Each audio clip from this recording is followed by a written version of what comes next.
This is John Neal reporting for River City Sports. I'm here with our fresh above media direction player of the game, Mr. Rodney Benford, for his 16 first half points. Mr. Benford, let's start off with, what did you eat for breakfast this morning? I don't even eat breakfast, sir. Don't even eat breakfast. No 3 square meals. The breakfast is supposed to be the best one of the day. Well, whatever you did from the time you woke up this morning to the time you touched the court, something clicked because 16 points in the first half really got your Central Pounders going tonight. Talk to me about your performance and your team's performance. My performance in the first, I was just trying to shoot. They just give what the defense gives me, or take what the defense gives me. In my team, second half, try to get them more involved. It's like my big man Ryan, so he can get involved. My other teammates, they can get involved. I was just trying to get everybody involved in the second half. And talking about, you bounced back from a disappointing loss at Brainerd the other night. Now you kind of command second place against a Tyner team that went to state last year. What does that mean for a team like this? It means a lot. That put Central on the map. Because Tyner was undefeated last year, so now that we beat Tyner, we lie on the map now. And, man, there you see late free throws and late game situations. It hasn't been, y'all's key right there. There's been late games where you've lost leads because of free throws and other, little circumstances that Coach Rogers is always nicking on. What was Coach Rogers saying in the locker room after this win? After this win, he was just telling us it's a good win. We got to hit more free throws than what we usually hit, and the game will be not closer than what it is. We got to work on free throws. That's what we really need to work on. Well, this is John Neal reporting for River City Sports. With me is Rodney Benford Jr., shooting guard, little slasher cutter, but he was money from behind the arc tonight. He is our fresh above media direction player of the game. Sign out here in our player post-game wrap-up.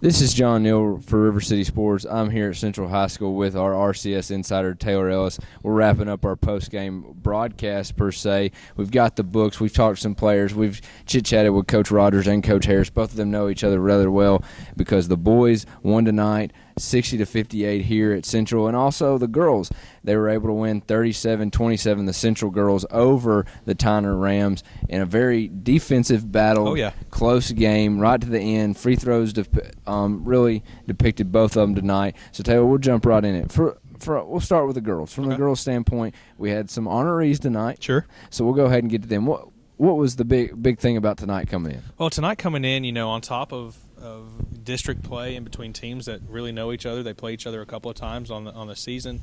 Really, individual honors were kind of the big key going in tonight. Sandria Silman with over 1,000 career points. She was honored here before the game and afterwards as well. And then also kind of a special little dedication, Madison Rogers, Coach Rogers' daughter. Tore her ACL early in the season. They dedicated, for her contributing to the team, going from player to coach, they dedicated, tonight's game and really kind of honored her tonight, which was really big and really, a sign of class here from Central. Yeah, it's a big sign of class when you get to recognize two great players. We spoke with Madison Rogers at halftime. You can listen to that at our web link. She went in depth about her injury, her recovery, possible some college stuff. But Sandria Silman, they both work off each other, so we'll hit in it. On the girls' side, what did Central do good, which led to their win, Taylor? Well, I think the defensive pressure that Central played with tonight, we saw them, last Friday when they played Brainerd. They really like to mix up their defensive looks. Coach May throwing a lot at that Brainerd team and kind of continued into tonight. Maybe not as much as he showed off against Brainerd, but, mixing it up, full court pressure into a half-court trap, into a 1-3-1, to a 2-3 zone. I mean, the defensive pressure by Central really gave Tyner some trouble. They struggled to find good shots late in the game. They were off to kind of a hot run in the beginning, but really that defensive pressure really started to wear on the Rams late in the going. Yes, it did, Taylor, and you could see it. He moved you just spit them all out. But one of the bigger things to me is always about role players. It's when the Tyner went, they did kind of what the same thing Brainerd did. They did a box and one and a two and a triangle and two on Sandria Silman to try to limit her. Again, she had 14 points on the night, which for her standards is good. Not great where she's used to. However, it was other players. You know, one of the biggest ones that I want to point out is Rebecca Hill. Yes, she only scored 5 points in the night, a big 3 in the first half. She's kind of become Central's sharpshooter, but she had 2 assists and a block to go with that. So big contributors there. Then you have Miracle Miller hit some late free throws. De'Ara Hickson was our second leading scorer. 6 or 9, something like that. I think she had 7, I believe. Okay. But both role players. That's what Central really needs, is those other guards to look to score besides Sandria Silman. Sometimes they catch themselves passing it back to her. Sure. You know, score, Sandria, which Sandria can score 1,000 points for her career. But on the other side, Tyner, talking with Coach Williams, they're a work in progress. Yeah. However, I believe with the players she has, they were right in it. Oh, yeah. And they're playing the number 1 team in that district so far. Yes, Brainerd were able to beat them, but that very good Tyner team, and I think Coach Williams has them exactly where they want them. Just they're a young team, need to learn how to finish games. Once they do that, I think they'll be okay. But once they we'll switch over to the boys section. For the boys, 60-58 here for the Central Pounders, beating Tyner. It's clinching second place in the District 6 AA. What did you really see tonight from the boys? I mean, high-flying dunk fest. You know, we got some guys that can jump at the roof in District 6A. Oh, yeah. So talk to me about what both teams did well and how we got to that 60-58 win. Well, you know, you kind of keyed on the dunks and, you know, the offensive, you know, performances from both teams, but I'm going to keep it kind of boring. For me, the defensive pressure from both teams, especially Tyner. Tyner would go down, miss a layup, and run the full length of the court, get back and get a block. You know, not quitting on possessions, not quitting on plays. It was back and forth all night. Game decided by 2 points. Really, defense was a key. Offensive and defensive rebounds by both teams. I can't tell you how many offensive rebounds and putbacks each team had, but guys cleaning the glass, getting down on defense, really showing hustle plays was what really sticks out in my mind from tonight's matchup. Yeah, and I mean, one of the biggest things I want to take away for our listeners to listen, Tyner doesn't go away. Oh, no, they don't. No.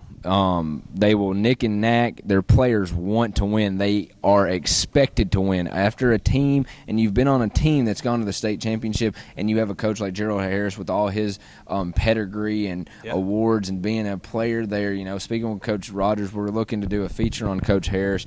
Keep it quiet. We don't want to let him know or tell anybody. But, man. I think we might have just told him. Yeah, we might have just told him, yeah.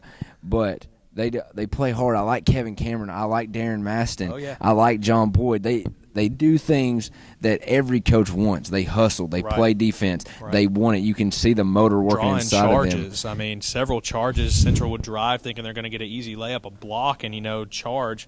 I know I could think of 3 just on hustle plays. A missed layup down on the end, come down, draw a charge against Central. I mean, that is something you can coach, but it's really not something that you can say, you know, stand on the sidelines and yell to your guys, draw charges. I mean, it's something they have to kind of do on their own. Yeah. At the end of the day, you put in sweat and film study and minutes on the court in practice. But when it turns game times, the coaches can't play for you. So it's that real internal motor and Kevin Cameron has it, man. He's a sophomore sensation. Darren Maston kind of is their go-getter. Yeah. And John Boyd, he's Showtime, Darren Maston. So we'll wrap it up here. We're just saying in a couple of weeks you're going to want to pinch your ticket to come see the District 6 AA tournament because it's going to be special. It's going to be electric. You don't know who the winner's going to be. Red Bank just topped Cleveland tonight by double digits. So you don't when teams in 6 AA outside of Brainerd, they're kind of like Rubik's cubes. When they put it together, it's beautiful. But here again, tonight. Central tops Tyner 60-58 here at Central High School. I'm John Neal. This is Taylor Ellis in our post-game wrap-up.